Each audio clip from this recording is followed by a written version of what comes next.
മാന്യ പ്രേക്ഷകർക്ക് എൻ്റെ പ്രണാമം. ഹിന്ദു ധർമ്മത്തില് 2 തരത്തിലുള്ള സന്യാസമാണ് ഉള്ളത്.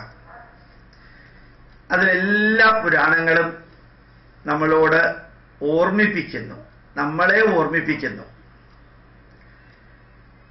2 തരത്തിലുള്ള സന്യാസത്തില് ഒന്നാമത്തെ തരത്തിലുള്ള സന്യാസം എന്ന് പറയുന്നത് വളരെ ചെറുപ്പം മുതൽക്ക് അസാധാരണ ധീഷണ വൈഭവമുള്ള വ്യക്തികൾ, ശങ്കരാചാര്യരെ പോലെ, ശ്രീനാരായണ ഗുരുദേവനെ പോലെ, ചട്ടമ്പി സ്വാമികളെ പോലെ, വിവേകാനന്ദനെ പോലെ അസാധാരണമായിട്ട് സന്യാസത്തോടും ആത്മീയതയോടും അപ്ലൈഡ് സ്പിരിച്വാലിറ്റിയോടും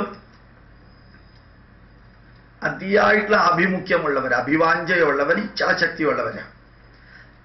അവരെ ഇടയ്ക്കുള്ള ആശ്രമങ്ങൾ ഉപേക്ഷിച്ച് നേരിട്ട് സന്യാസത്തിലേക്ക് പോകാം. ബ്രഹ്മചര്യം, ഗൃഹസ്ഥം, സന്യാസം, വാനപ്രസ്ഥം. ബ്രഹ്മചര്യം, ഗൃഹസ്ഥം, സന്യാസം, വാനപ്രസ്ഥം, അല്ലെങ്കിൽ വാനപ്രസ്ഥം, സന്യാസം. ആ വാക്കുകൾ അങ്ങോട്ടും ഇങ്ങോട്ടും മാറുന്നതിൽ കുഴപ്പമില്ല, പരസ്പരം കോംപ്ലിമെന്ററിയാണ്. ഈ 4 എണ്ണം ഇല്ലാതെ പോയവരാണ് സ്വാമി വിവേകാനന്ദൻ, ശങ്കരാചാര്യര്, ചട്ടമ്പി സ്വാമികള്, നാരായണ ഗുരുദേവൻ. ഒരു പക്ഷേ ഒരു പെണ്ണിനെ താലി കെട്ടിയിട്ടുണ്ടെങ്കിലും ആ പെൺകുട്ടിയുമായിട്ട് യാതൊരു ബന്ധവുമില്ല എന്ന് മാത്രമല്ല, അസന്നിഗ്ധമായിട്ട് പ്രഖ്യാപിച്ചിട്ടുണ്ട്, എൻ്റെ ജന്മം മുഴുവനും ഈ ധർമ്മത്തിനും സന്യാസത്തിനും വേണ്ടിയുള്ളതാണ്. അത് വാമഭാഗം അംഗീകരിക്കുകയും ചെയ്തിട്ടുണ്ട്. ഏതാണ്ട് ശ്രീ നരേന്ദ്രമോദിയെ പോലെ തന്നെയാണ് അദ്ദേഹത്തിനും അത് തന്നെയാണ് സംഭവിച്ചത്. അപ്പോ കുടുംബ ജീവിതമില്ലാതെ, ഗൃഹസ്ഥ ജീവിതമില്ലാതെ, അല്ലെങ്കിൽ ഗൃഹസ്ഥ ജീവിതത്തിലൂടെ അല്ലാതെ നേരിട്ട് ബ്രഹ്മചര്യം കഴിഞ്ഞ് സന്യാസത്തിലേക്ക്, ഇടയ്ക്കുള്ള ബ്രിഡ്ജില്ല, മുകളിൽ കൂടെ പോകുന്ന അവസ്ഥ. ഇതാണ് നല്ലത്. വസിഷ്ഠ മഹർഷിക്ക് അതുണ്ടായിരുന്നു. വിവാഹം കഴിഞ്ഞിട്ടാണ് പോയത്, വിവാഹം കഴിക്കാതെയല്ല. വ്യാസൻ, അതിന്റെ കുറേ ഋഷിമാരുടെ അടുത്ത് നോക്കാം, നേരിട്ട് നല്ല കപ്പാസിറ്റി ഉള്ളവർക്ക് അസന്നിഗ്ധമായിട്ട് സന്യാസമാണ് ജീവിതത്തിന്റെ A to Z എന്ന് തീരുമാനിച്ചുറച്ചവർക്ക് അതാണ് നല്ലത്. ഏത്?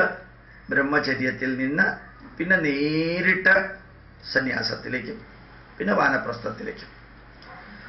മനുഷ്യരാണ് നമ്മളെല്ലാം. പള്ളിയിലച്ചന്മാർ മനുഷ്യരാണ്, മൗലവിമാർ മനുഷ്യരാണ്, ഹിന്ദു സന്യാസികൾ മനുഷ്യരാണ്. അവർക്ക് ശരീരത്തിൻ്റെതായിട്ടുള്ള എല്ലാ വികാര വിചാര വിക്ഷോഭങ്ങളുമുണ്ട്. അവർക്കിതെല്ലാം പാടില്ല എന്ന് പറയുന്നത് തെറ്റാണ്. അപ്പൊ എന്താ വേണ്ടത്? അവർക്ക് സന്യാസിയെ ആവാൻ പറ്റില്ല, അച്ഛനെ ആവാൻ പറ്റില്ല, മൗലവിയെ ആവാൻ പറ്റില്ല എന്നൊന്നുമില്ല. അവര് ബ്രഹ്മചര്യം നല്ല രീതിയിൽ പഠിക്കാനുള്ളത് പഠിക്കുക. 16-17 വയസ്സ് വരെയും പഠിക്കാനുള്ളതെല്ലാം കഴിഞ്ഞാൽ, അല്ലെങ്കിൽ 20 വയസ്സ് വരെ പഠിക്കാനുള്ളതെല്ലാം കഴിഞ്ഞാൽ 50-55 വയസ്സ് വരെ ഗൃഹസ്ഥാശ്രമം പെർമിറ്റഡ് ആണ് ഭാരതത്തില്.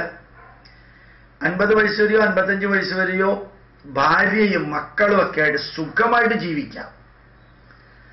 അത് കഴിഞ്ഞിട്ട് സാവധാനത്തിൽ ഇതിൽ നിന്ന് മാറി 20 വയസ്സിൽ നിന്ന് 55 വയസ്സെന്ന് പറയുമ്പോൾ മക്കൾക്ക് 25, 28, 30 വയസ്സാവാനുള്ള സമയമായി. അമ്മയുടെയും വീടിന്റെയും ഉത്തരവാദിത്വം അവർ ഏറ്റെടുക്കും. പിന്നെ താൻ അവിടെ ഇരിക്കണം എന്നൊരു നിർബന്ധമില്ല. അപ്പോ ശരിക്ക് ബ്രഹ്മചര്യം, ഗൃഹസ്ഥം, സന്യാസം, വാനപ്രസ്ഥം, അല്ലെങ്കിൽ വാനപ്രസ്ഥം, സന്യാസം, അത് കോംപ്ലിമെന്ററി ആണെന്ന് പറയാൻ കാരണം കാട്ടിലേക്ക് പോയിട്ട് സന്യാസം സ്വീകരിക്കാം, സന്യാസം സ്വീകരിച്ച് കാട്ടിലേക്ക് പോകാൻ, രണ്ടായാലും കുഴപ്പമില്ല. കാടെന്ന് പറഞ്ഞു കഴിഞ്ഞാൽ അർത്ഥശാസ്ത്രം എഴുതിയ ചാണക്യൻ പറഞ്ഞ പോലെ കാടിന്റെ ഉള്ളിൽ പോയിട്ട് തപസ് ചെയ്യലല്ല. സമൂഹത്തില് ധർമാശുപത്രികളിലും വൃദ്ധസദനത്തിലും അനാഥാലയങ്ങളിലും രോഗികളുള്ള സ്ഥലത്തും എല്ലാം സേവനം നടത്തൽ തന്നെയാണ് വാനപ്രസ്ഥം. അല്ലാതെ കാട്ടിൽ പോയിട്ട് ആരുമില്ലാത്ത സ്ഥലത്ത് കസേരയിട്ടിരിക്കണം എന്നുള്ള അർത്ഥത്തിലല്ല പറയുന്നത്. അപ്പോ ഏത് സന്യാസിക്കും അയാൾക്ക് സാമാന്യം സന്യാസം സ്വീകരിക്കേണ്ട കാലം 15, 16, 17, 18. ദേശാടനം എന്ന സിനിമയിൽ ഒരു കുട്ടിയുടെ കാര്യം പറയുന്നുണ്ട്.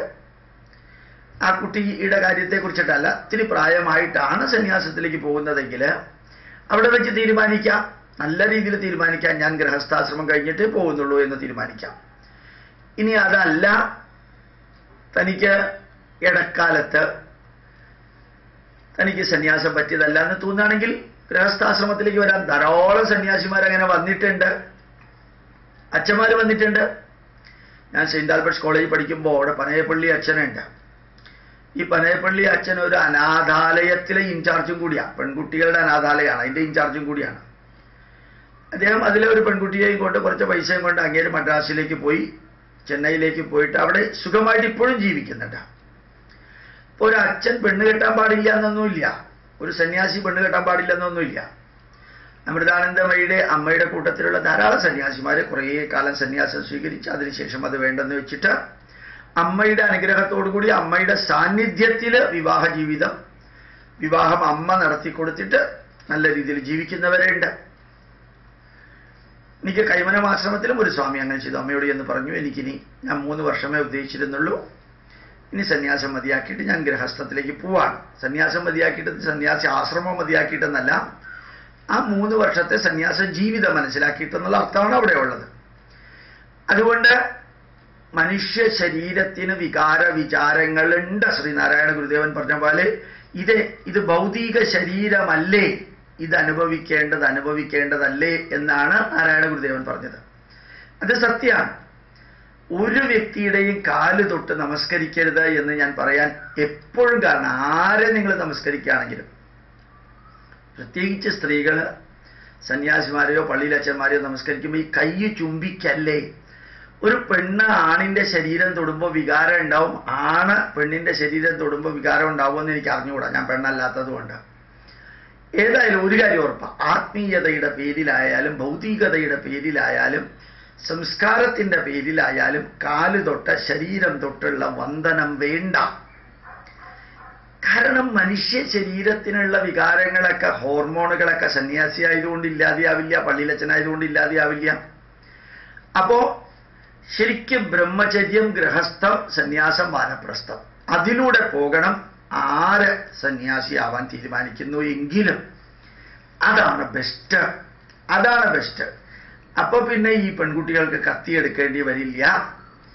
അതല്ലെങ്കിൽ ആരും അറിയാതെ ആശുപത്രിയിൽ പ്രസവിപ്പിച്ച് കുട്ടിയെയും കൊണ്ട് കടത്തേണ്ട ആവശ്യം വരില്ല. ആണുങ്ങളെ പെണ്ണുങ്ങളെ പോലെ കൊട്ടാരക്കരയിൽ ഉപയോഗിച്ച മാതിരി ഉപയോഗിക്കേണ്ടി വരില്ല. ഈ വഴിയിലൂടെ പോകട്ടെ സന്യാസാശ്രമത്തിലേക്ക്. പ്രണാമം, നമസ്കാരം.